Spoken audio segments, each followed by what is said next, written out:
ang tila ng bakal. Minsan sarili mo na yung rehas. Pero kahit gano'n, lumalaban pa rin. Nakakulong sa maling desisyon. Tahimik ang gabi pero ingay sa loob. Pikit ang mata, di matahimik. Pasa ng bigat ng sarili kong panitik. Hindi ko masisi ang mundo. Ako rin ang may hawak ng direksyon noon, bro.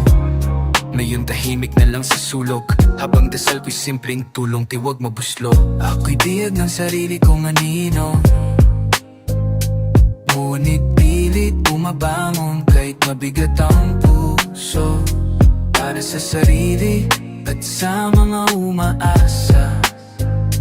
Di man malinis, pero may pag-asa.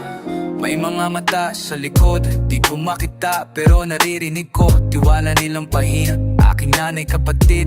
Yung batang natutulog na umaasang bukas ay mas tahimik na ulong. Di ko ginustong lahat ng pagkakamali pero ako ang rason. Kaya ako rin ang susubli kahit dahan-dahan basta dire-diretso. Di ko hahayaan na ang buhay ko'y maging eksena ng sa kwento. Ako'y tiyag ng sarili kong anino. Ngunit pilit bumabangon kahit mabigat ang puso. Para sa sarili at sa mga umaasa.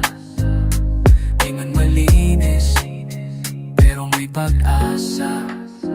Walang rida ang oras, pero may pisang bawat hakbang.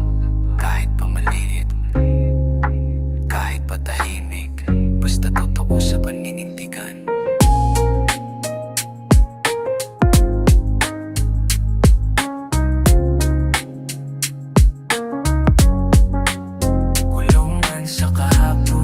May bintana pa rin sa bukas. Pag nakita nila kong muli, sana ako na yung ako. Hindi na yung ako dati.